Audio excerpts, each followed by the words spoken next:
Sebagian mereka berkata, pada keikhlasan sesaat itu terdapat keselamatan abadi. Tetapi ikhlas itu jarang sekali.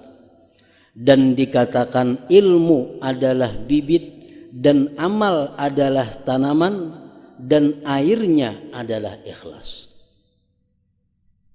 Artinya kada berbuah mungkin disiram. Bibitnya ada, tanamannya sudah, cuma kada akan tumbuh baik berbuah kalau kada disiram. Sebagian mereka berkata apabila Allah membenci seorang hamba, alamat orang yang dibenci Allah artinya, maka dia memberinya 3 perkara dan mencegahnya 3 perkara.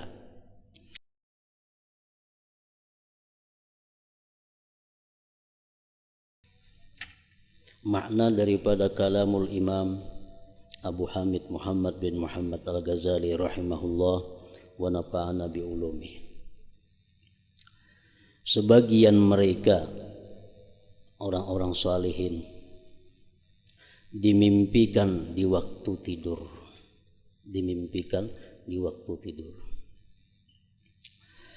Lalu ditanyakan kepadanya, bagaimana kamu dapatkan amal-amalmu? Jadi kawan atau barangkali murid bermimpi lawan gurunya yang sudah wafat. Nah, dalam mimpi itu si murid ini bertakun lawan gurunya, bagaimana kamu dapatkan amal-amal yang dilakukan di dalam dunia itu? Maka ia menjawab, setiap sesuatu yang kukerjakan karena Allah, maka saya dapatkan. Setiap sesuatu, amal ibadah, amal perbuatan yang kukerjakan karena Allah, maka saya dapatkan.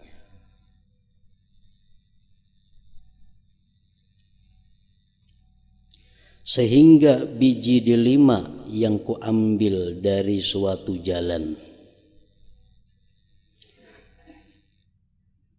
dan sehingga kucing yang mati milik kami, saya melihatnya dalam daun timbangan amal kebaikan. Pernah dahulu sidin rupanya ada membuangi biji delima, sabiji di jalan.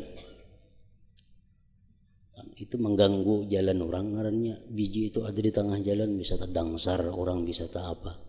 Jadi dibuangi, disisihkan biji delima tadi. Maka sidin dapati pahalanya itu ada di akhirat. Kucing sidin mati,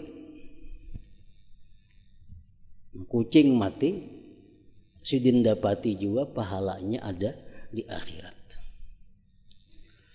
Artinya hal-hal yang sekecil itu akan terlihat di akhirat balasan apa yang dilakukan. Sesuai dengan firman Tuhan, "Famay ya'mal mithqala dzarratin khairan yarah wa may ya'mal mithqala dzarratin syarran yarah." Allah sudah menjelaskan barang siapa yang berbuat beramal seberat biji sawi kebaikan,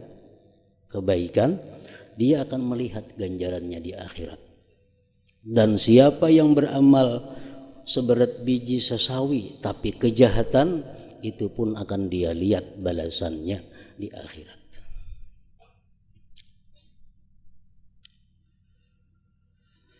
Dan pada kopiahku ada benang dari sutra. Kopiah sidin itu ada belilit dengan benang sutra.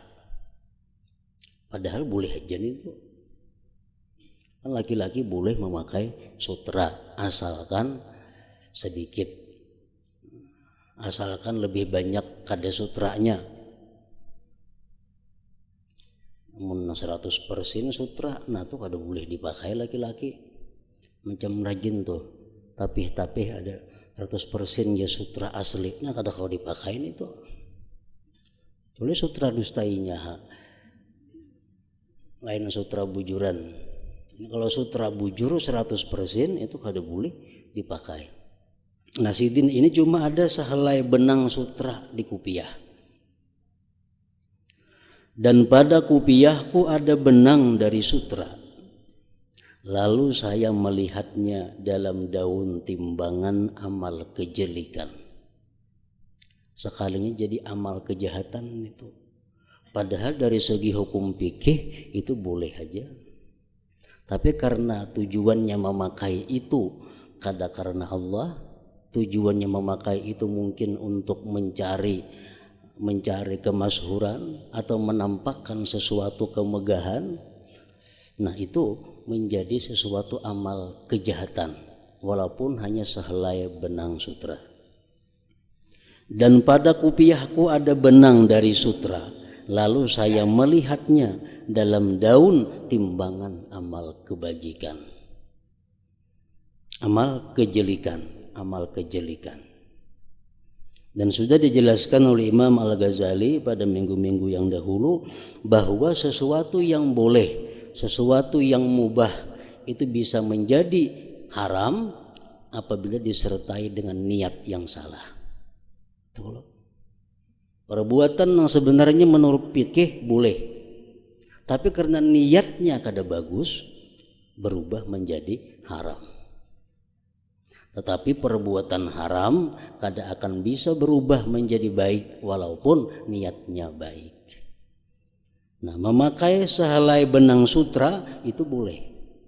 Tapi kalau niatnya tadi kada baik, maka dia akan menjadi amal kejelikan. Lalu saya melihatnya dalam daun timbangan amal kejelikan. Dan mati keledaiku yang harganya 100 dinar. Lalu saya tidak melihat baginya pahala. Kucing tadi mati, ada pahalanya. Padahal harga kucing kada berharga mungkin waktu itu. Sekali himar mati, nah harganya larang, kada ada pahalanya.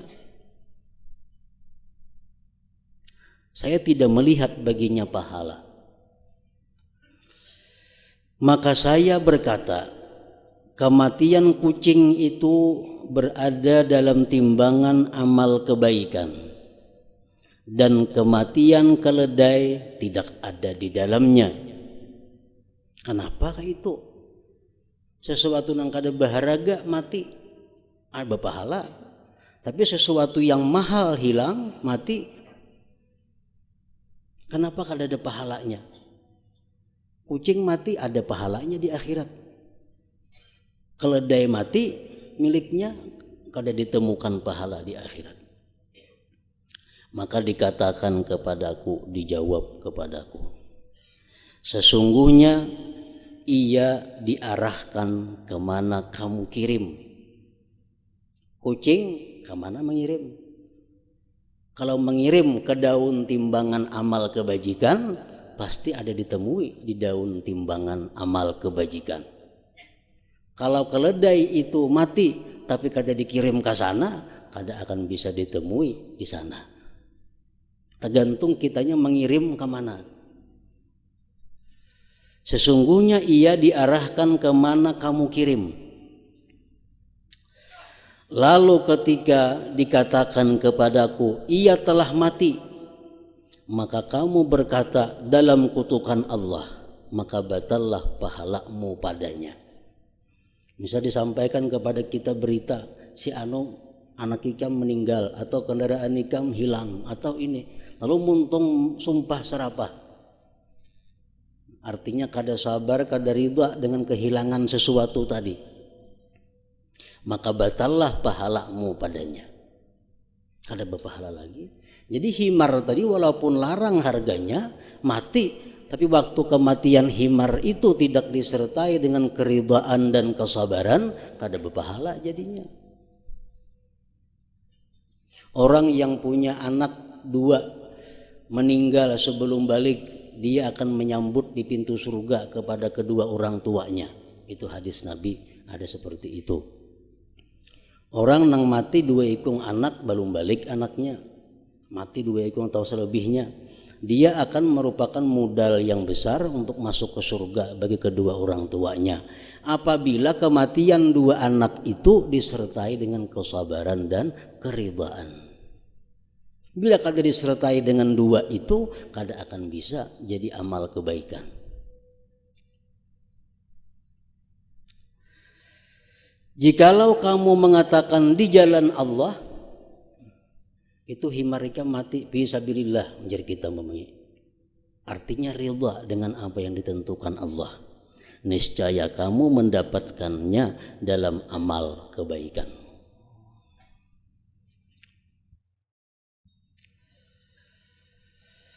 Dalam suatu riwayat ia berkata, dan saya pernah bersedekah dengan suatu sedekah di antara manusia.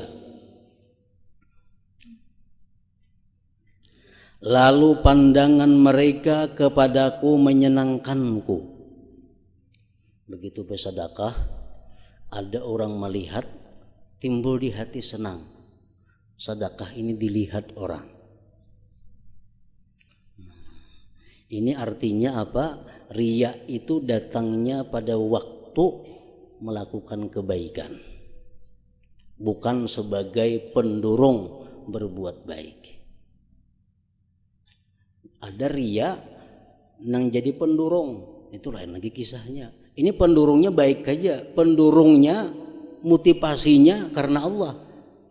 Begitu orang melihat timbul senang hati. Nah, ini masalahnya. Lalu pandangan mereka kepadaku menyenangkanku. Waktu kita hendak sembahyang lillahi ta'ala, tidak ada tujuan lain selain karena Allah. Sembahyang sampai 2 rakaat sembahyang datangan orang. Nah, kalau kita merasa dilihat orang sembahyang kita, hati kita senang. Nah, ini.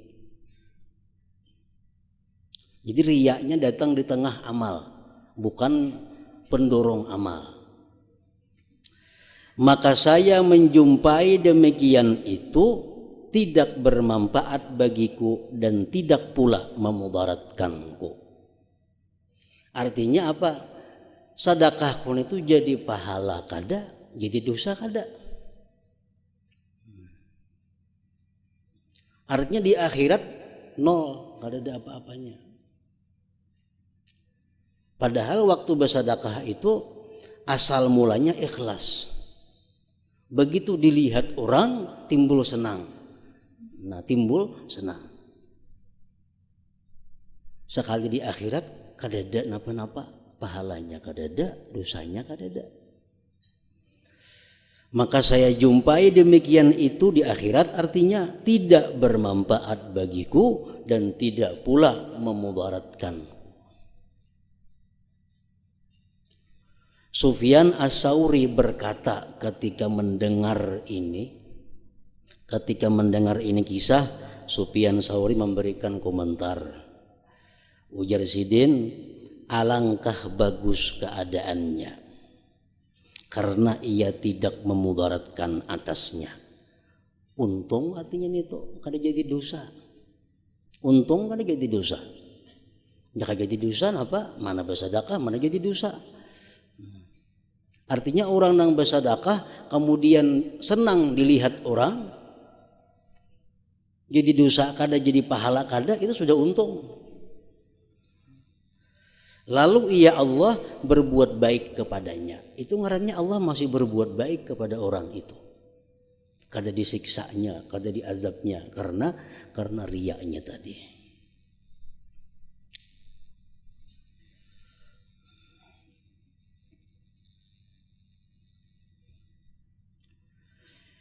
Yahya bin Mu'adz berkata, ikhlas itu dapat membedakan amal dari cacat-cacat, seperti membedakan air susu dari kotoran binatang dan darah. Nah, jadi amal ibadah kita ini kada akan bisa diketahui baikkah kadakah, belum bisa diketahui sebelum ada ikhlasnya. Nah, ikhlas itulah yang jadi pembeda mana amal yang bisa kita dapati di akhirat, mana amal nang kada bisa dibawa ke akhirat. Itu ikhlas nang menentukannya.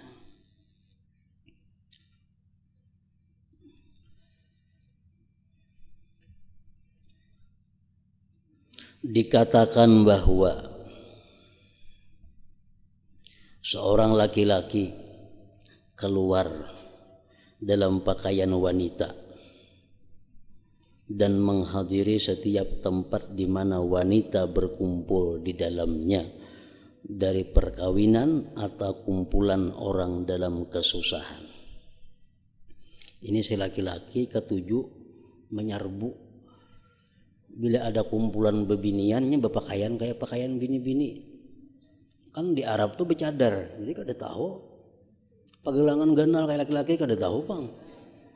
Bercadar baju ganal. Jadi si laki-laki ini gawiannya kayak itu. Bila orang berkumpulan bini-bini, umpat pasang jo baju bini-bini bercadar kada tahu pada laki-laki.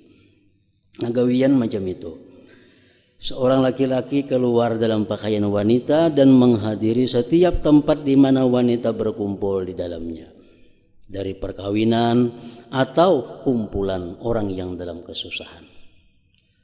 Bila ada orang mati di sini kelompok bebiniannya umpat untuk bebinian situ berkumpul. Lalu bertepatan bahwa ia pada suatu hari menghadiri tempat yang padanya tempat berkumpulnya wanita, lantas mutiara dicuri. Artinya ada orang kehilangan mutiara dalam kumpulan itu, misalnya 2-30 bini-bini, saya kong ingin tadi umpat di situ, lalu ribut, ada yang hilang mutiara. Kumpulan bini-bini itu ada yang kehilangan mutiara. Maka mereka berteriak agar tutuplah pintu, kunci lawang, sehingga kami memeriksa satu persatu. Nah, pacang ketahuan ini. Tutuplah pintu sehingga kami periksa. Maka mereka memeriksa satu demi satu, dicari di kantong, cari di sini. Kalau ada menyimpan mutiara tadi. Sehingga sampailah giliran kepada laki-laki tersebut dan seorang wanita bersamanya. Pak Ampihan ada seekong laki-laki, laki-laki tadi lawan seekong bini-bini, ada giliran yang beluman lagi. Tinggal berdua lagi yang belum diperiksa. Maka ia berdoa kepada Allah Ta'ala dengan ikhlas. Namanya rebu tadi berdoa. Seraya berkata, jika saya selamat daripada yang memalukan ini, maka saya tidak mengulangi kepada perbuatan seperti ini. Berdoa di situ dengan ikhlas karena Allah. Andai kata inya kada tasupani dalam masalah ini, inya ampih melakukan nangka itu. Nangka ada boleh berkumpul bini-bini itu, bergabung-gabungan itu. Maka mutiara ditemukan beserta wanita itu. Nah, sekalinya mutiaranya ada, kada jadi hilang.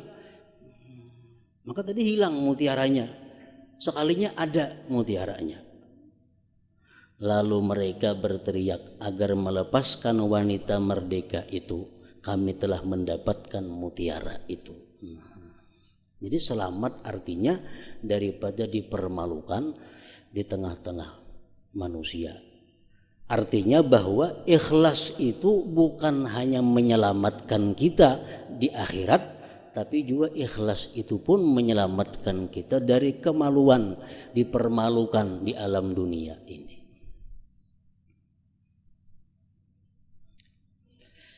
Ada seorang lagi yang macam ini, seorang laki-laki di dalam kantung gamisnya bawa botol, isinya arak, botol arak. Jalan sampai di tengah jalan bertemuan Sayyidina Umar. Waktu itu Sayyidina Khalifah Amirul Mukminin. Bertemuan Sayyidina Umar. Amir Umar tuh napa di gamis tuh pina barat tuh napa dibawa. Maka arak nih, kalau ketahuan ini dipukul bisa nih, bisa dihukum. Nah, laki-laki tadi berdoa kepada Allah dengan ikhlas, ya Allah, jadi akan arak ini banyu biasa. Dan ulun tubat kada hendak lagi minum arak. Napa ge Sayyidina Umar dalam kantung itu banyu putih wae Sayyidina Umar. Sini aku periksa aja Sayyidina Umar. Periksa, sekalinya banyu putih bujur, hilang araknya kada ada lagi. Nah, selamatlah laki-laki tadi daripada penjara, daripada hukuman. Nah, karena doanya itu dengan ikhlas. Nah, jadi kita andai kata kita berdoa tuh seperti dalam keadaan seperti tadi, nah tentu doa kita akan dikabulkan oleh Allah Subhanahu wa taala.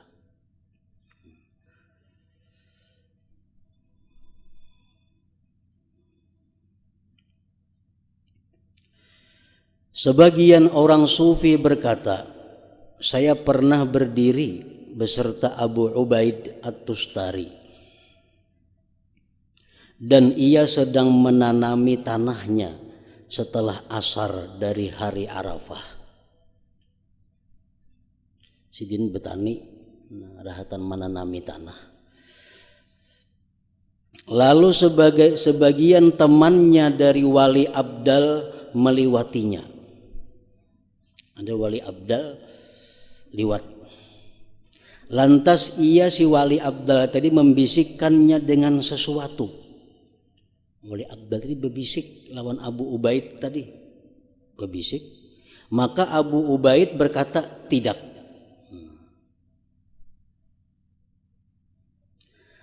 Lalu teman itu berjalan.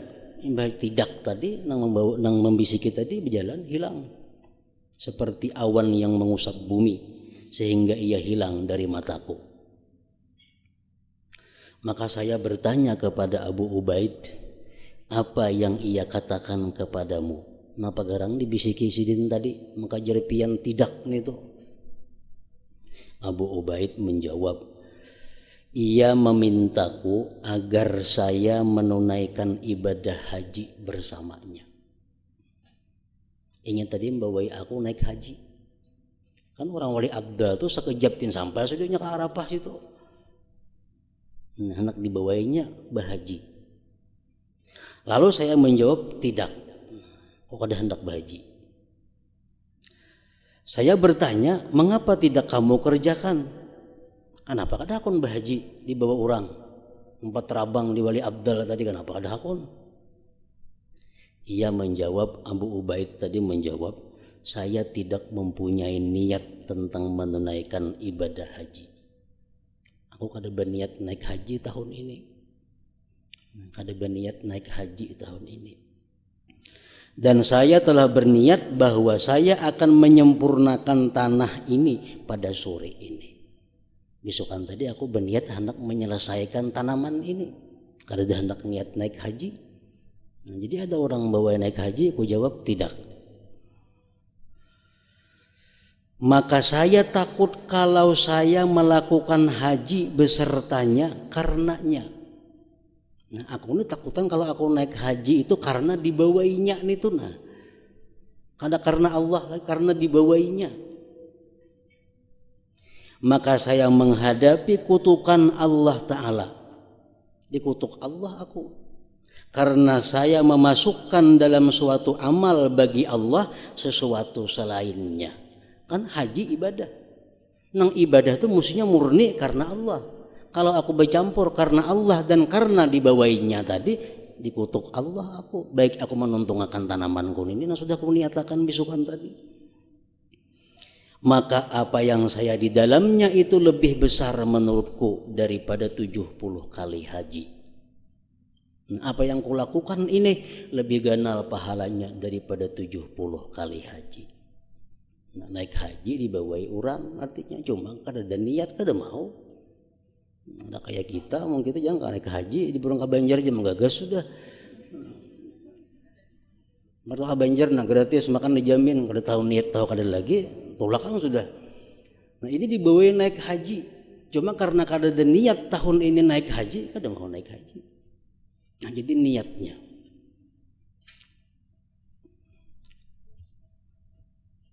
Dikhawatirkan apa? Aku naik haji itu karena dibawainya itu. Jadi bercampur karena Allah dan karena dibawainya. Diriwayatkan dari sebagian mereka, ia berkata, saya pernah berperang di laut, perang sabilillah. Lalu sebagian kami menawarkan keranjang rumput. Sekalinya di kapal itu ada orang menawarkan keranjang.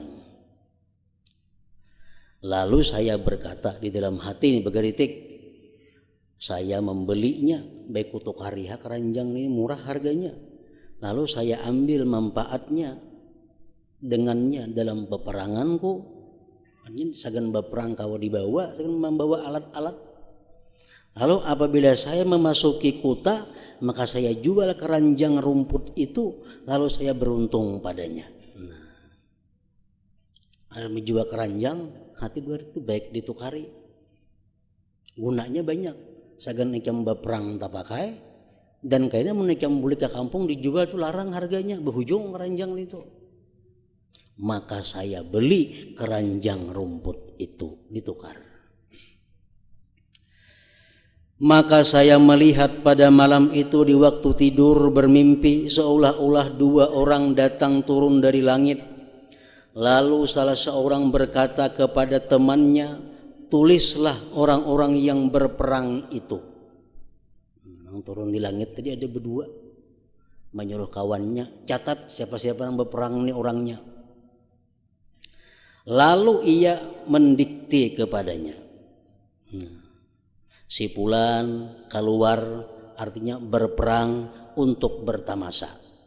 Ini berperang sekaligus beremian. Si fulan keluar karena ria. Nah saya kemudian yang empat berperang supaya dinilai orang jagau, dinilai orang pahlawan kayaknya. Si fulan berperang untuk berdagang. Ini berperang sambil membawa jamu, membawa obat macam-macam, berjualan. Dan si fulan fisabilillah. Nah, ini fisabilillah, dicatat, ditulis. Kemudian ia memandang kepadaku dan ia berkata, giliranku pulang nih, tulislah si fulan keluar untuk berdagang. Nah ini tulis, ini pedagang nih yang keluar nih. Maka saya berkata, Allah, Allah tentang urusanku. Saya tidak keluar untuk berdagang. Aku berperang ini kada berdagang. Dan tidak ada bersamaku suatu perdagangan. Nang dibawa kada ada. Dan tidak ada bersamaku suatu perdagangan yang saya buat berdagang. Saya tidak keluar kecuali untuk berperang. Maka orang itu menjawab, kamu kemarin telah membeli keranjang rumput yang kamu maksudkan bahwa kamu beruntung padanya. Lalu saya menangis, sadar, dan saya berkata, janganlah kamu tulis aku pedagang. Maka ia memandang kepada temannya dan ia berkata, apa pendapatmu wahai kawan?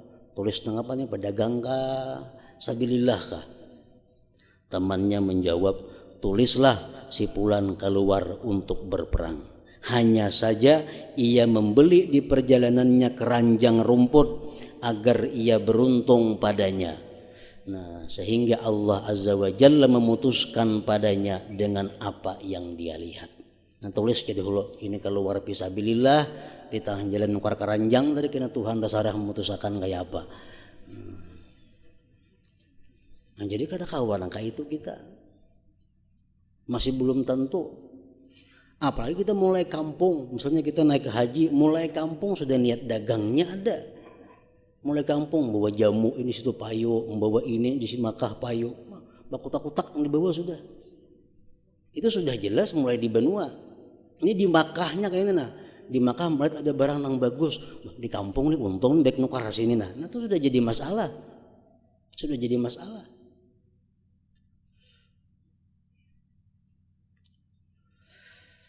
Sehingga Allah Azza wa Jalla memutuskan padanya dengan apa yang dia lihat. Sari As-Saqati rahimahullah ta'ala berkata, sesungguhnya kamu mengerjakan salat 2 rakaat dalam tempat yang sunyi yang kamu mengikhlaskannya adalah lebih baik bagimu daripada menulis 70 hadis atau 700 hadis dengan ketinggian, dengan niat nang kada baik artinya. Dalam hadis Rasulullah mengatakan, man shalla rak'ataini fi khala'in la yarahu illallah wal malaikah kanat lahu bara'atun minan nar. Siapa sembahyang 2 rakaat di tempat yang sunyi, nang hanya Allah yang tahu dan para malaikat, 2 rakaat saja ikhlas, maka Allah selamatkan dia daripada api neraka. Dalam riwayat lain ada, Allah cabut dia dari golongan orang-orang yang munafik. 2 rakaat lagi sembahyang cuma ikhlas di tempat yang tidak dilihat oleh siapapun. Sebagian mereka berkata, pada keikhlasan sesaat itu terdapat keselamatan abadi. Tetapi ikhlas itu jarang sekali. Dan dikatakan ilmu adalah bibit dan amal adalah tanaman dan airnya adalah ikhlas. Artinya kada berbuah mungkin disiram. Bibitnya ada, tanamannya sudah, cuma kada akan tumbuh baik berbuah kalau kada disiram. Sebagian mereka berkata, apabila Allah membenci seorang hamba, alamat orang yang dibenci Allah artinya, maka dia memberinya 3 perkara dan mencegahnya 3 perkara, yaitu dia memberinya persahabatan dengan orang-orang yang saleh dan mencegahnya menerima dari mereka. Allah berikan dia ini karunia ke-7 berkawan lawan orang saleh dan disukai oleh orang-orang saleh. Ini untung. Tapi inya kada bisa mengambil apa-apa dari orang saleh itu. Berkahnya kada dapat, ilmunya kada dapat, apanya kada dapat. Nah, ini alamat orang yang dimurkai Allah. Dekat dengan orang saleh, akrab dengan orang saleh, tapi kada dapat napa-napa dari orang saleh, kada dapat berkahnya. Ini tanda orang dimurkai Allah. Artinya apa? Orang saleh haja kawan inya kada dapat napa-napa, apalagi orang nang kada saleh. Orang saleh haja kawannya kada bisa membaiki kelakuannya, apalagi orang nang kada saleh. Mestinya berkawan tuh ada pengaruhnya, ada ini kada. Nah, itu alamat. Yang kedua, dan dia memberinya amal-amal saleh dan mencegahnya keikhlasan padanya. Bersedekah orang ini ke-7, sembahyang malam ke-7, semua ibadah ke-7, tapi kada diberi Allah ikhlas. Nah, kada diberi Allah ikhlas, sama aja kada dapat napa-napa kena. Yang ketiga, dan dia memberinya hikmah dan mencegahnya sidik padanya. Ini diberi Allah ada ilmu-ilmu yang bagus, tapi kada jujur dalam penggunaan ilmu tersebut. As-Susi berkata, yang dikehendaki oleh Allah dari amal para makhluk adalah keikhlasan saja. Ikhlas itu yang dikehendaki Allah. Sembahyang itu orang kafir bisa sembahyang. Bazakat orang kafir banyak nang sosial pada orang Islam. Puasa orang kafir banyak nang tahan puasa 40 hari, siang malam ada bermakanan. Cuma orang kafir kada akan bisa ikhlas. Nah, ikhlas ini yang dikehendaki Allah dari sesuatu perbuatan kita. Al-Junaid berkata, sesungguhnya Allah mempunyai hamba-hamba yang berakal. Maka manakala memikirkan mereka beramal. Lalu manakala mereka beramal, mereka ikhlas. Mereka ikhlas. Maka keikhlasan mendorong mereka kepada pintu-pintu kebaikan semuanya. Muhammad bin Sa'id Al-Marwazi berkata, urusan itu seluruhnya kembali kepada 2 pokok. Ilmu nang macam apa haja ilmu, Titiknya kembali kepada dua. Akhir perkaranya kembali kepada dua. Mengapa nang dua? Perbuatan darinya denganmu dan perbuatan darimu baginya. Itu aja intinya. Artinya sesuatu yang dari Allah kepada kita dan dari kita kepada Allah. Nah, dua buting itu, Bang. Intinya tadi dua. Satu dari Allah kepada kita, yang kedua dari kita kepada Allah. Lalu kamu ridha apa yang telah diperbuat dan kamu ikhlas pada apa yang kamu perbuat. Yang dari Allah kepada kita, kita ridha. Yang dari kita kepada Allah, kita ikhlas. Nah, selamat sudah tuh. Mengapa kanang dari Allah kepada kita ridha dan nang dari kita ikhlas. Nang dari Allah kepada kita dalam 24 jam kada sunyi daripada 4 hal. Pasti ada 4 ini yang kita terima dari Allah. Pertama, nikmat. Itu kada boleh tidak, pasti ada. Setiap saat kita terima nikmat dari Allah. Yang kedua, bala. Bala pasti ada kita terima dalam kehidupan kita. Yang ketiga, khair, kebaikan, beribadah, taat. Yang keempat, syar, kejahatan. Nah, Allah memberikan kita 4 itu kepada kita. Nikmat, bala, baik, jahat. Terhadap yang 4 itu kita wajib ridha. Nikmat yang pertama, kesehatan umpamanya, itu nikmat. Kekayaan, nikmat. Nah, itu kita wajib ridha. Wajib ridha pertama bil qadhi, dengan yang memutuskan. Allah artinya. Kita wajib ridha, kita menerima nikmat. Kita terima nikmat, kita wajib ridha dengan yang memutuskan, Allah. Kita wajib ridha bil qadha, dengan keputusan itu. Dan kita wajib ridha dengan yang diputuskan. Taat tadi, nikmat tadi. Dan kita wajib syukur atas nikmat itu. Kalau kita diberi Tuhan duit umpamanya 10.000, kita wajib ridha dengan Allah selaku yang memutuskan. Kita wajib ridha dengan keputusan itu. Dan kita wajib ridha dengan yang diputuskan, duit 10.000 tadi, dan kita wajib syukur dengan itu duit 10.000. Nah, jadi bila kita dapat nikmat itu kita wajib 4. 1, ridha dengan dengan Allah, ridha dengan keputusannya, ridha dengan yang diputuskannya, wajib mensyukurinya. Karena ini ketentuan nikmat. Yang kedua yang kita terima bala. Bala sesuatu yang kadang menyenangkan kita. Mengapa kadang-kadang menyenangkan kita? Bala, lampu pajak, bala. Makanya disuruh innalillah wa inna ilaihi raji'un. Karena kadang menyenangkan kita. Nah, kita dapat bala itu wajib 4. Pertama, wajib ridha dengan yang memutuskan, Allah.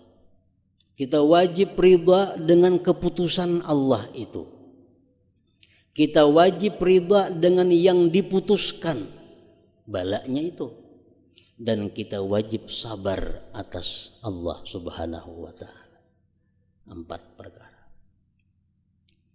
Yang ketiga yang kita terima dari Allah adalah kebaikan, taat, ibadah. Nah, itu pun 4 kita wajib. Pertama, kita wajib ridha kepada qadhi Allah. Wajib ridha kepada keputusan Allah. Wajib ridha kepada apa yang diputuskan Allah. Dan wajib kita mengingat nikmat dari Allah supaya jangan ujub. Kita misal telah menyelesaikan puasa pada hari ini. Puasa buka sampai waktunya. Wajib kita 4. Ridha dengan yang memutuskan Allah. Ridha dengan keputusannya hari ini aku puasa.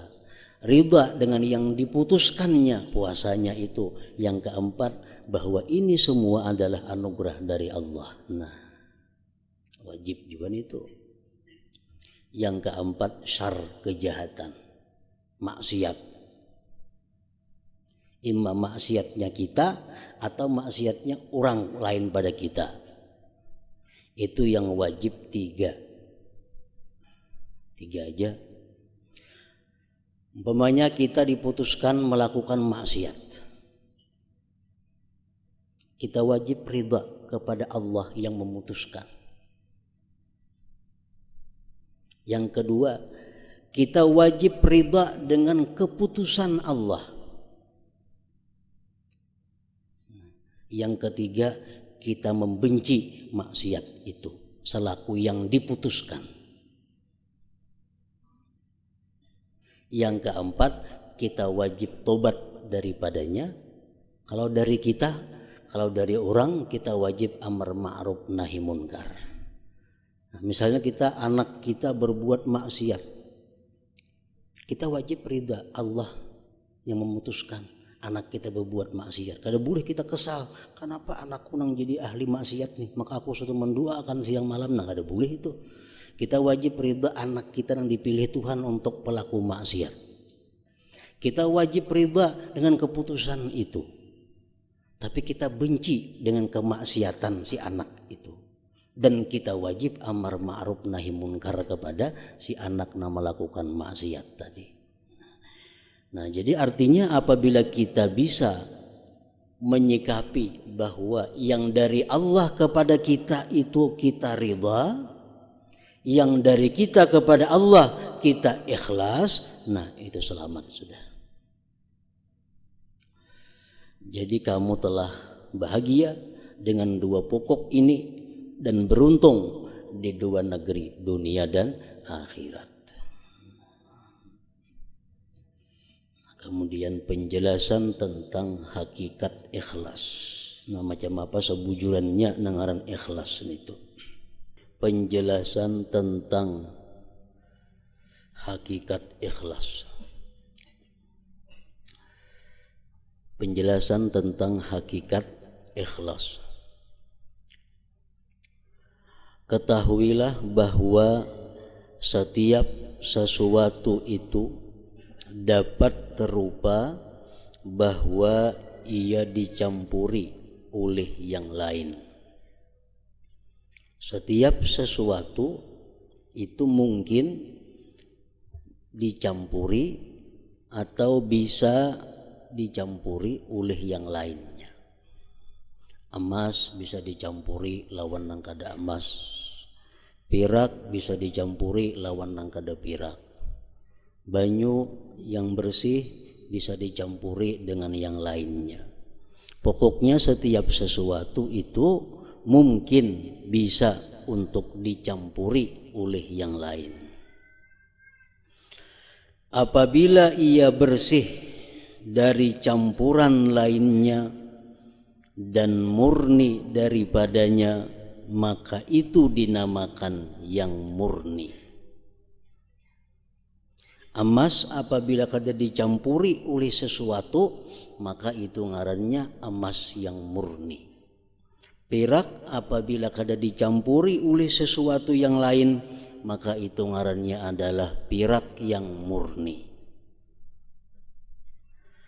Dan perbuatannya yang bersih dan yang murni dinamakan ikhlas. Jadi ikhlas itu artinya ialah murni.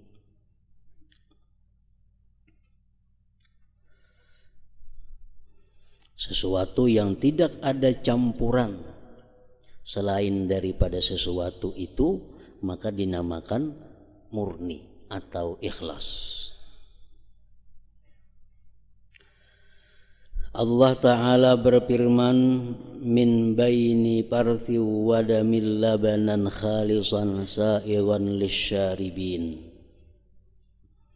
Artinya berupa susu yang murni di antara kotoran dan darah yang mudah ditelan bagi orang-orang yang meminumnya. Nah, susu itu contoh. Susu itu adalah murni daripada darah dan daripada kotoran, sehingga susu itu nyaman, mudah, bermanfaat diminum. Kalau susu itu sudah bercampur darah atau susu itu bercampur kotoran, maka susu itu jadi kada murni lagi. Bila susu itu kada murni lagi, bercampur darah atau kotoran, maka kada mudah diminum dan bisa memudaratkan, membahayakan kepada yang meminumnya itu. Sesungguhnya kemurnian susu adalah bahwa tidak ada padanya campuran daripada darah dan kotoran dan dari setiap apa yang mungkin bercampur dengannya.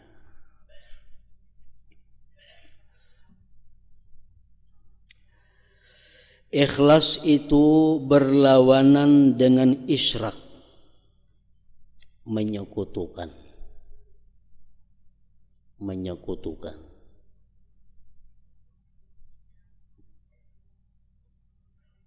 Murni lawanannya adalah bersekutu, bercampur. Barang siapa tidak ikhlas, maka ia adalah orang yang menyekutukan. Siapa-siapa yang beribadah kada murni, kada ikhlas, berarti dia menyekutukan. Hanya saja syirik itu beberapa tingkat. Syirik beberapa macam jenisnya. Maka ikhlas dalam tauhid, ikhlas dalam hal tauhid itu berlawanan dengan tasyrik, menyekutukan dalam hal ketuhanan. Orang beriman tapi imannya kada ikhlas, nah berarti orang ini musyrik ngarannya dalam ketuhanan. Seseorang masuk Islam atau beragama Islam karena menjunjung perintah Tuhan dan bercampur lagi karena yang lainnya, nah itu ngarannya kada murni, itu menyekutukan. Bila dalam hal ketuhanan menyekutukan itu, maka itu adalah musyrik. Dan syirik itu sebagiannya tersembunyi. Ada syirik khafi, syirik yang tersembunyi, dan sebagiannya lagi jelas, syirik yang jali, yang nampak. Begitu pula ikhlas. Ikhlas dan lawannya itu sering datang pergi atas hati, maka tempatnya adalah hati. Syirik dan ikhlas tempatnya di hati. Kadang-kadang ikhlas datang, syirik datang, pulang pergi antara dua itu. Dan sesungguhnya demikian itu pada maksud dan niat. Ikhlas, syirik itu pada niat, pada maksud. Dan telah disebutkan hakikat niat. Dan bahwa niat itu kembali pada memenuhi panggilan pendorong-pendorong.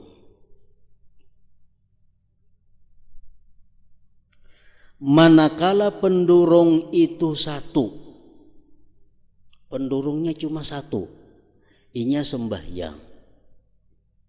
Kenapa maka sembahyang? Karena didorong oleh satu hal. Kenapa inya menuntut ilmu? Karena didorong oleh satu hal.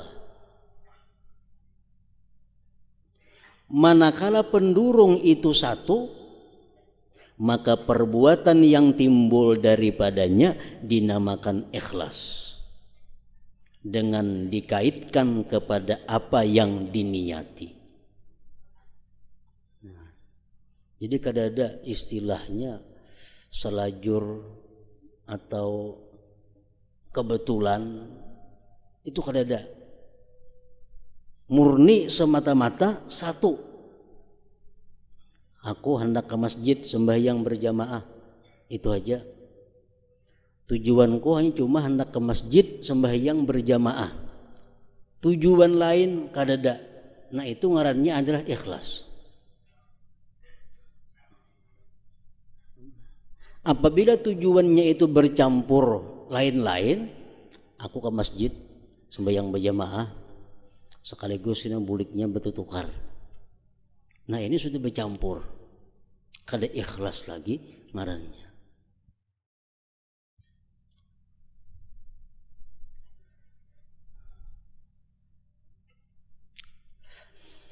Maka barang siapa bersedekah dan maksudnya adalah riya semata-mata, maka ia adalah orang yang ikhlas. Kan ikhlas tadi murni artinya. Inya ini bersedekah semata-mata tujuannya supaya dipuji orang. Tujuan lain kadada. Ini ikhlas juga ngarannya, murni juga ngarannya, murni riyanya. Kada bercampur dengan lain-lain. Maka barang siapa bersedekah dan maksudnya adalah riya semata-mata, maka ia adalah orang yang ikhlas.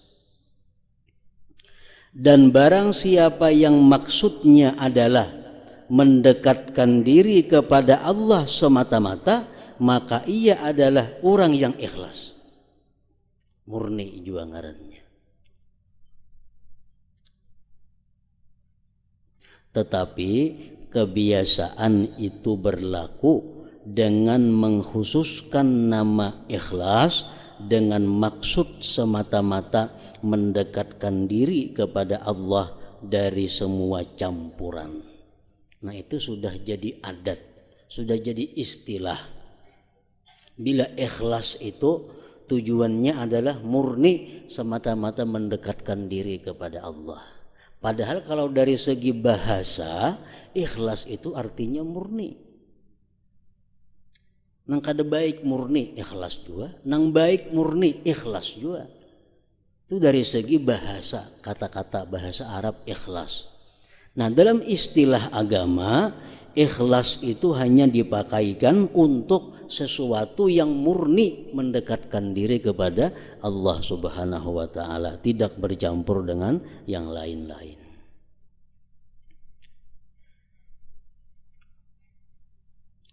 Sebagaimana bandingannya tadi ilhad. Ilhad itu ingkar. Adalah ibarat dari kecenderungan. Ingkar. Ingkar itu bisa dipakaikan dia mengingkari kebenaran. Ingkar. Dia mengingkari kebatilan. Ingkar juga ngarannya.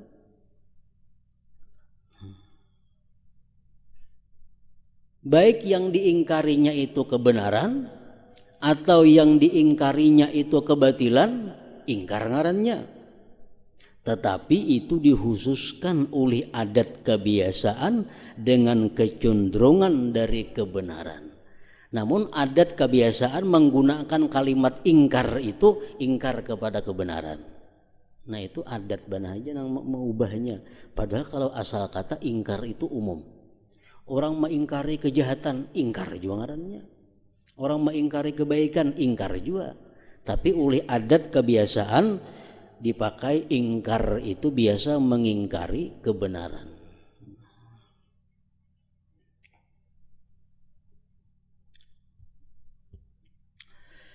Barang siapa yang penggeraknya itu semata-mata riya,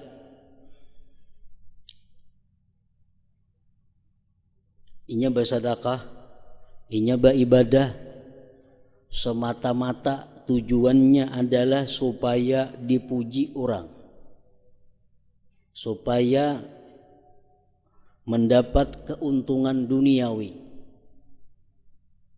Semata-mata itu, kada ada yang lainnya, maka ia menghadapi kebinasaan. Maka orang ini akan binasa. Bapahala kada, digantiakan Tuhan kada nang disedekahkan itu, dan di akhirat dia mendapat siksa karena riyaknya itu. Barang siapa yang penggeraknya itu semata-mata riya, maka ia menghadapi kebinasaan. Jadi ada dua yang kita ketahui dengan jelas. Kalau kita beribadah semata-mata karena Allah, mendekatkan diri kepada Allah, selamat, beruntung, bahagia. Kalau kita beribadah semata-mata karena riya, semata-mata karena dunia, tidak ada yang lain, binasa. Nah, ada hal-hal yang kada jelas apabila dalam satu ibadah itu bercampur antara riya dan karena Allah. Nah, itu yang jadi masalah kaina.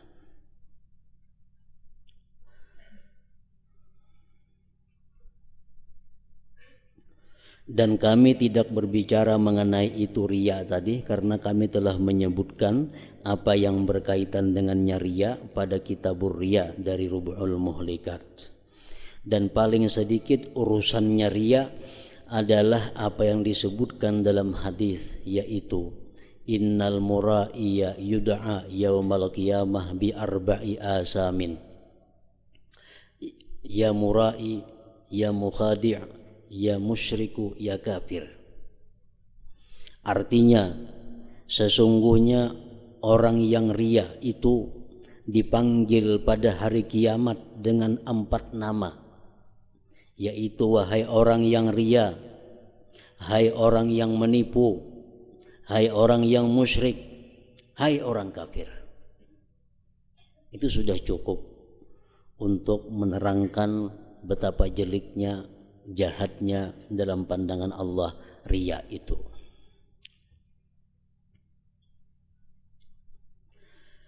Sesungguhnya kami membicarakan sekarang tentang orang yang terbangkit, terdorong untuk tujuan mendekatkan diri, tetapi pendorong ini bercampur dengan pendorong yang lain. Ada kalanya dari riya campurannya, atau dari lainnya daripada bagian-bagian nafsu. Nah, ini yang dibahas dalam masalah ini, yang bercampur dalam satu perbuatan ibadah. Inya bersedekah mengharapkan pahala dari Allah Subhanahu wa taala ada, mengharapkan pujian orang ada.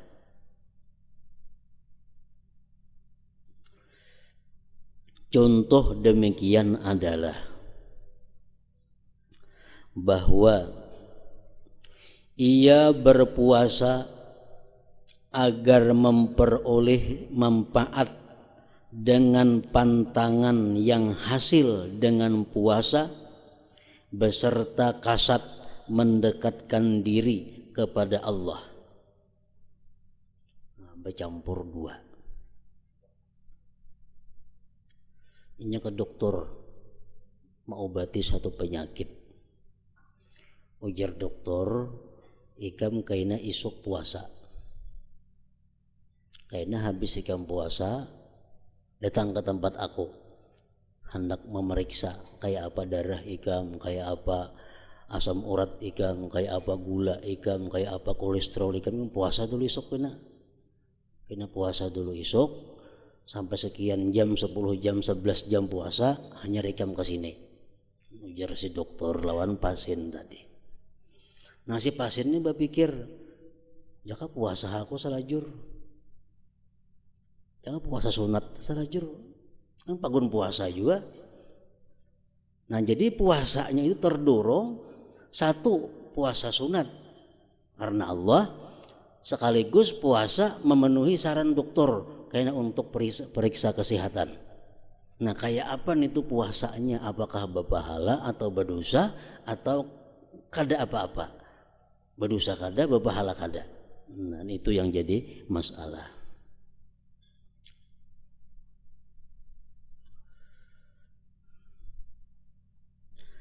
Atau contoh yang bercampur lagi, atau ia memerdekakan budak agar ia dapat terlepas dari ongkosnya dan kejelikan budi pekertinya. Orang ini berisi budak, berisi hamba sahaya. Kan hamba sahaya ini diberi makannya, ditanggung kehidupannya. Nah, hamba sahaya yang kita miliki ini orangnya budi pekertinya jahat.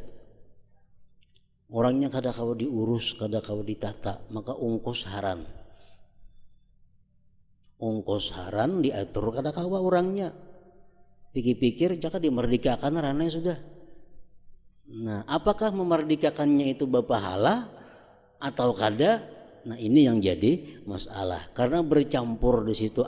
Memerdekakan budak perbuatan mulia, memerdekakan hamba sahaya perbuatan yang sangat didorong oleh agama.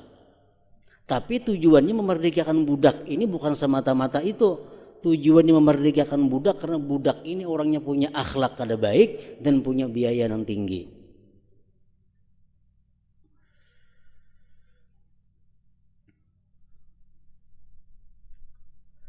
Nah, apakah berpahala memerdekakan budak seperti itu?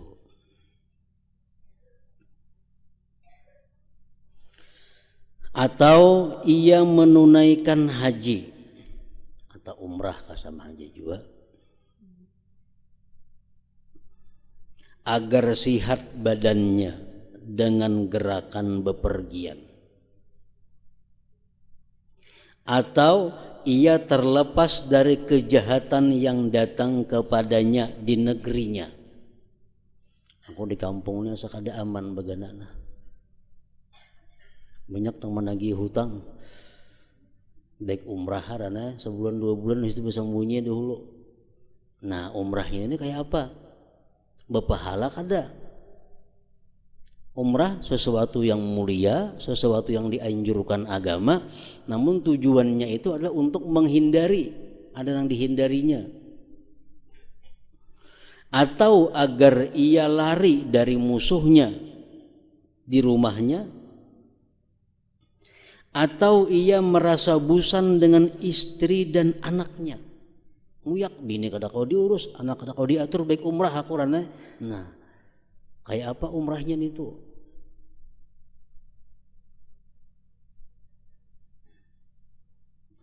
Atau dari kesibukan yang dihadapinya, lalu ia bermaksud istirahat daripadanya beberapa hari. Sibuk setiap hari, pulang bulik ke toko, pulang bulik ke kantor, muyak sudah. Nah, istirahat dulu bawa umrah. Nah, istirahat dulu bawa naik haji. Nah, kayak apa naik hajinya itu? Apa kata masuk ikhlas atau kada? Karena 2 tujuan. 1 untuk menghilangkan kepenatan berusaha hari-hari. 2 tujuannya untuk ibadah haji atau umrah tadi.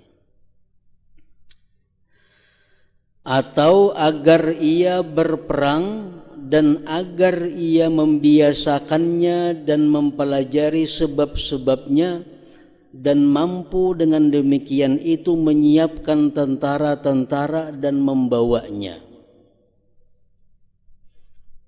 Orang berperang fisabilillah, hendak umpat juga berperang.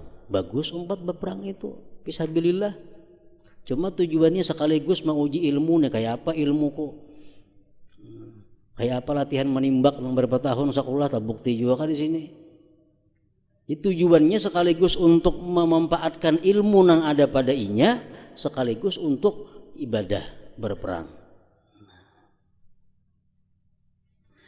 Atau ia mengerjakan salat di waktu malam dan ia mempunyai maksud menolak kantuk dari dirinya agar ia dapat mengawasi keluarganya atau kendaraannya.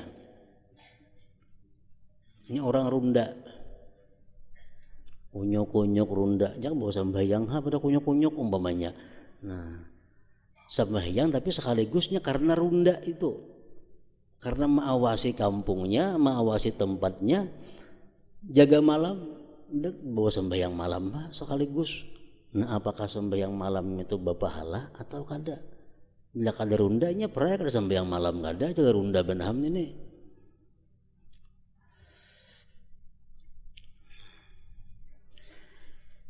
Atau ia mempelajari ilmu agar mudah baginya menarik harta yang mencukupinya. Baik belajar ilmu agama, kayaknya kau ajar cukup segan hidup. Nah, tujuan mencari ilmu sekaligus untuk mencari harta. Atau agar ia menjadi orang yang mulia di antara keluarganya. Menuntut ilmu tujuannya itu bercampur lawan karena Allah. Atau agar tanah ladangnya atau hartanya itu terjaga dengan kemuliaan ilmu dari kerakusan orang-orang jahat. Namun aku mengaji, aku alim, orang segan mengganggu harta-hartaku. Nah, jadi mengaji karena.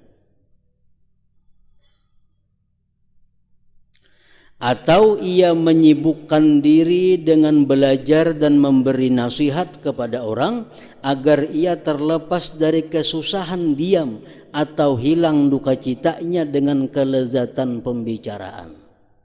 Ini mengajar semata-mata hanya untuk mencari kesibukan. Mengajar ilmu atau belajar ilmu hanya untuk mencari kesibukan. Atau ia menanggung dengan melayani para ulama dan orang-orang sufi agar kehormatannya itu sempurna di sisi mereka dan di sisi manusia. Ini kalau ada ulama-ulama yang datang, habaib-habaib, ini sampai menanggung biaya-biayanya. Tujuannya apa? Karena Allah dan supaya diperhitungkan orang.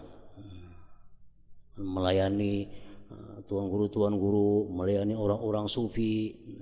Jadi tujuannya supaya dihormati orang sekaligus juga untuk ibadah. Atau memperoleh dengannya keramah tamahan di dunia. Atau ia menulis mushaf Al-Quran agar ia dapat membaguskan dengan kerajinan menulis akan tulisannya. Orang belajar khat, belajar menulis huruf Arab. Untung sudah belajar, coba ya nulis Quran, nah kayak apa sahatam Quran tulis baik kada tulisanku. Nah, bapahala kada menulisnya itu karena untuk melatih ilmu tadi. Atau ia menunaikan ibadah haji dengan berjalan agar ia dapat meringankan dari dirinya ongkos sewa kendaraan. Kan paling abdal naik haji itu berjalan kaki. Itu paling abdal sudah. Berjalan kaki. Karena berapa langkah kita menuju tempat suci, berapa langkah itu diperhitungkan sebagai ibadah. Tapi orangnya kikir, ini keluar ongkos.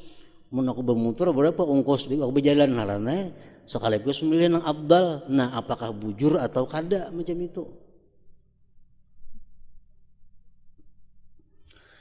Atau ia berwudu agar ia menjadi bersih dan dingin.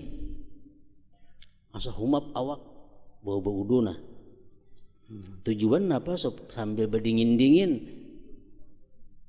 Atau ia mandi agar ia harum baunya. Mandi Jumat sunat. Karena disuruh agama mandi Jumat sekaligus supaya awakku bau harum. Nah, dua bercampur ke itu. Atau ia meriwayatkan hadis agar ia dikenal dengan ketinggian isnad sanadnya. Atau ia i'tikaf di masjid agar ringan siwa rumah. Orang-orang ziarah nang ka Jawa, urang di mana di masjid i'tikaf supaya inteng ada bayar hotel tujuannya. Nah, apakah i'tikaf itu berpahala atau kada? Mairit biaya nih tujuannya. atau ia i'tikaf di masjid agar ringan siwa rumah, atau ia berpuasa agar ia dapat meringankan dari dirinya pulang pergi di dalam memasak makanan, atau agar ia dapat memusatkan diri dengan kesibukan-kesibukannya lalu ia tidak disibukkan oleh makan,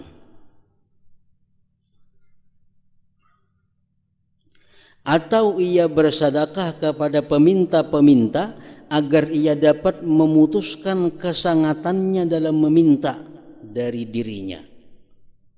Orang ini mucil minta, nah beri nah muyak ampihnya minta-minta, nah kayak itu. Jadi memberi itu tujuannya supaya jangan minta-minta lagi, karena seorang sudah bosan, sudah muyak melayaninya, beri nah apakah itu termasuk berpahala jadinya sedekah itu atau kada? Karena tujuannya bercampur antara ibadah bersedekah itu dengan supaya hilang bosan melayani orang yang minta-minta itu. Atau ia menjenguk orang sakit agar ia dikunjungi apabila ia sakit. Menghilangi orang garing, nyaman kadang bila aku garing dihilanginya juga. Manulaki saruan, nyaman kayaknya saruan ku ditulakinya juga. Nah tujuan macam itu, campurannya kayak itu, campurannya ada kayak itu. Atau ia menghadiri jenazah agar dihadiri jenazah keluarganya. Aku kada turun ke orang mati nih kayaknya berusia seorang mati kula kada turuni orang juga kayak apa. Nah bercampur kayak itu. Atau ia berbuat sesuatu dari demikian agar ia dikenal dengan kebaikan.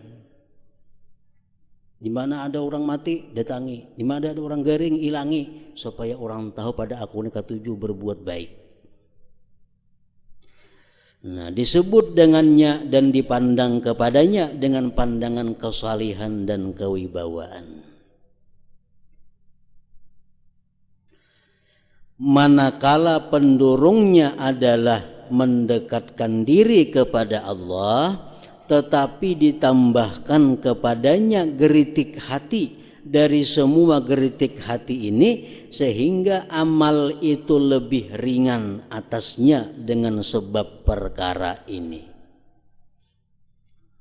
Padahal ibadahnya itu adalah murni karena Allah, tapi ditambah ada tujuan-tujuan dunia tadi, lalu jadi inting ibadah, jadi nyaman jadinya. Jadi ngarannya campuran itu mempengaruhi terhadap kenyamanannya beribadah. Amunnya bersedekah karena Allah semata berat. Tapi kalau aku bersedekah karena Allah sekaligus ada sedikit supaya aku dianggap orang pemurah, jadi mudah bersedekah, jadi ringan hati. Nah, jadi campurannya itu bisa meringankan beban ibadah.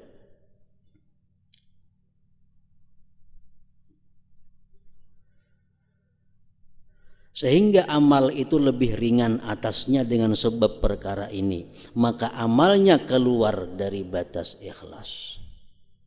Keluar dari batas ikhlas. Sejauh mana campuran itu mencampuri niat kita.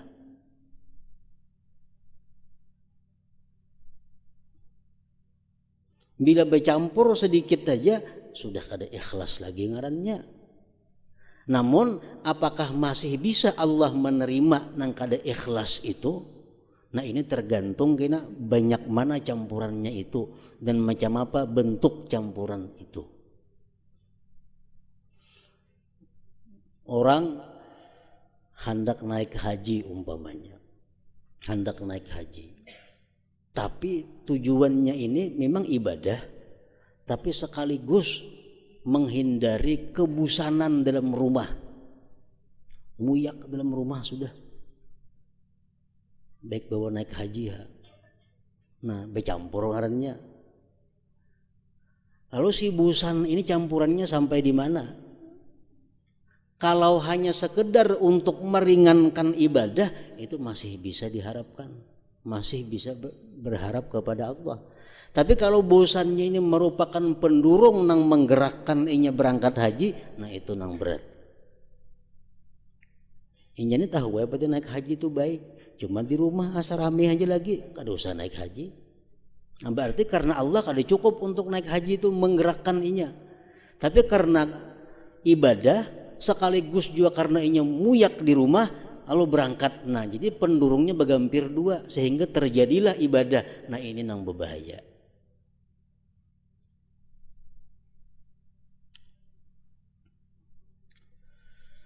Manakala pendorongnya adalah mendekatkan diri kepada Allah, tetapi ditambahkan kepadanya geritik hati dari semua geritik hati ini, sehingga amal itu lebih ringan atasnya dengan sebab perkara ini, maka amalnya keluar dari batas ikhlas dan keluar dari bahwa amal itu murni karena zat Allah Ta'ala dan syirik berjalan kepadanya. Allah Ta'ala berfirman dalam hadis qudsi, ana agna syuraka anis syarikah. Artinya aku adalah paling tidak perlu di antara para penyekutu dari persekutuan. Artinya Allah kada akan menghiraukan amal-amal yang ada sekutu-sekutu itu.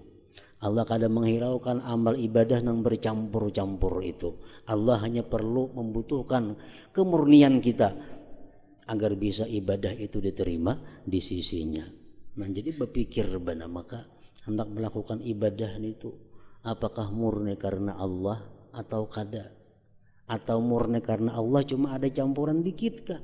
Nah, jadi berpikir bujur. Hanya ada hadis mengatakan at-ta'anni minallah, perlahan itu daripada Allah. Termasuk gunanya perlahan itu adalah memikirkan sebelum ibadah itu apa niatnya ibadah ini, bujur-bujur apa kada. Jakanya ria ini kada berpahala kurang lebih ini berdosa masalahnya. Ria bukan hanya kada berpahala tapi berdosa, dipanggil Allah kena wahai penipu, wahai orang kafir, wahai orang musyrik di hari kiamat. Manusia bertalian erat pada keuntungan-keuntungannya.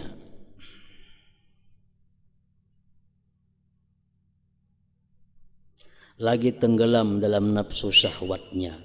Sedikit sekali suatu perbuatan dari perbuatan-perbuatannya dan suatu ibadah dari ibadah-ibadahnya itu dapat terlepas dari keuntungan-keuntungan dan maksud-maksud yang segera dari jenis-jenis ini. Sedikit sekali orang itu beribadah nang bujur-bujur murni karena Allah, pasti ada campurannya. Maka karena itulah dikatakan barang siapa selamat baginya dari umurnya sekejap mata yang ikhlas karena Allah, maka ia selamat. Orang tuh beribadah umpamanya sepanjang umur hidupnya beribadah, ada sebuting ibadah aja yang dia pernah ikhlas sudah selamat. Berapa ribu kali, berapa ratus kali kita melakukan ibadah sepanjang hidup, sekali aja ada ikhlas selamat. Kenapa dikatakan demikian? Demikian itu karena kemuliaan ikhlas dan sulitnya membersihkan hati dari campuran-campuran ini tadi.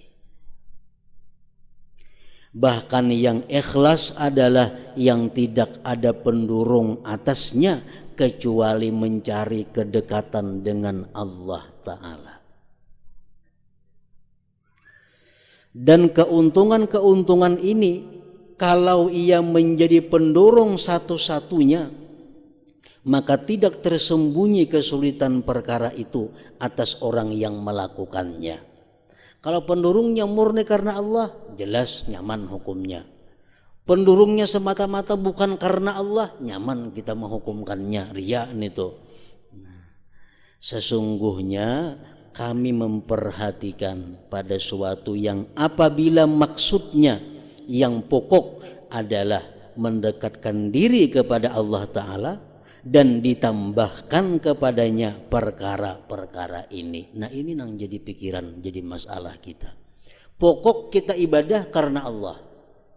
Pokok kita naik haji umrah karena Allah. Pokok kita bersedekah karena Allah. Tapi ada campuran-campurannya di belakang itu. Kemudian campuran-campuran ini ada kalanya berada dalam tingkatan muwafaqah, mencucuki, atau pada tingkat musyarakah, bersekutu, atau pada tingkat muawanah, membantu, sebagaimana telah terdahulu keterangannya pada niat. Nah, campuran itu ada hanya sekadar muwafaqah, sekadar kebetulan. Aku naik haji, aku ke Makkah, tujuanku utamanya adalah umrah atau naik haji, itu yang utama. Cuma kebetulan di Makkah itu ada berisi kula-kula, sekaligus saya silaturahmi. Nah, itu kebetulan benar aja. Jakanya ada kula di Makkah, tetap naik haji juga inya. Nah, itu muwafaqah ngarannya. Nah, ada tingkat musyarakah. Nah, musyarakah ini bersekutu. Karena di Makkah ini ada kula, ada anak, ada minanto, ada cucu, sekaligus umrah. Nah, jadi tujuan berangkat dua, umrah sekaligus melihati anak cucu kayak apa di sana. Nah, ini bersekutu pendurungnya. Nah, ini jadi masalah kayaknya. Atau pada tingkat muawanah, tingkat menolong. Di Makkah ada anak cucu, ini umrah, ini naik haji, tetap naik haji. Walaupun kalau ada anak tetapnya naik haji juga, cuma berat naik hajinya. Karena ada anak jadi rajin. Nah, itu benar aja. Berat lawan ringannya itu, nah itu muawanah. Sebagaimana telah terdahulu keterangannya pada niat. Secara jumlah ada kalanya bahwa pendorong yang dinisbahkan kepada nafsu itu seperti pendorong keagamaan, atau lebih kuat atau lebih lemah daripadanya. Tergantung mana kuatnya tadi kena.